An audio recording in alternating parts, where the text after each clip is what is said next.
Venezuela উপকূলে ভয়ানক সামরিক প্রস্তুতি নিচ্ছে যুক্তরাষ্ট্র। বিমানবাহী রণতরী, পারমাণবিক সাবমেরিন আর B-2 বোমারু বিমান সহ ক্যারিবীয় সাগরে মোতায়েন 16টি যুদ্ধজাহাজ।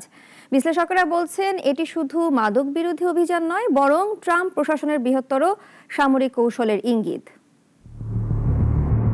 ওয়াশিংটন পোস্টের প্রতিবেদন অনুযায়ী আগামী সপ্তাহে ক্যারিবীয় সাগরে পৌঁছাবে বিমানবাহী রণতরী USS জেরাল্ড আর ফোর্ড। এর সঙ্গে যুক্ত হবে আরও 3টি যুদ্ধজাহাজ এবং 4000 অতিরিক্ত সেনা। সব মিলিয়ে ওই অঞ্চলে মার্কিন বাহিনীর সংখ্যা দাঁড়াবে প্রায় 16,000-এ। এর মধ্যে 10,000 সেনা ও 6,000 নাবিক।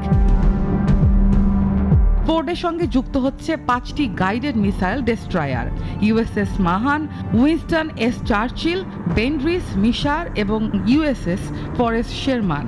এছাড়া আগেই মোতায়েন করা হয়েছে আরও 5টি একই ধরনের জাহাজ, উভচর আক্রমণ জাহাজ আইও জিমা ও সান আন্তোনিও এবং পারমাণবিক সাবমেরিন USS নিউজপোর্ট নিউজ।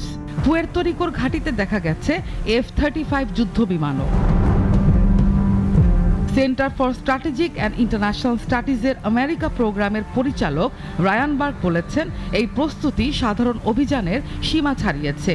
এটি শুরু থেকেই বড় ধরনের অপারেশনের পরিকল্পনা। তার ভাষায়, বিমানবাহী রণতরীর সংযোজন মানে অভিযান প্রায় প্রস্তুত পর্যায়ে।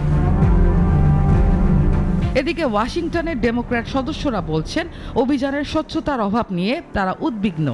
জাতিসংঘের মানবাধিকার প্রধানও তথাকথিত মাদকবাহী নৌযানে মার্কিন হামলা নিন্দা জানিয়ে বলেছেন, এগুলো আন্তর্জাতিক আইনের লঙ্ঘন এবং বিচার বহির্ভূত হত্যার শামিল। ক্যারিবীয় উপকূলে এখন ক্রমেই বাড়ছে উত্তেজনা। ভেনেজুয়েলা উপকূলে যুক্তরাষ্ট্রের এই রণসাজ লাতিন আমেরিকার রাজনীতিতে নতুন অনিশ্চয়তা তৈরি করছে। এটি কেবল শক্তি প্রদর্শন নাকি কোনো অভিযানের শুরু, তা সময় বলে দিবে। নাবিলা মারজুক, নাগরিক।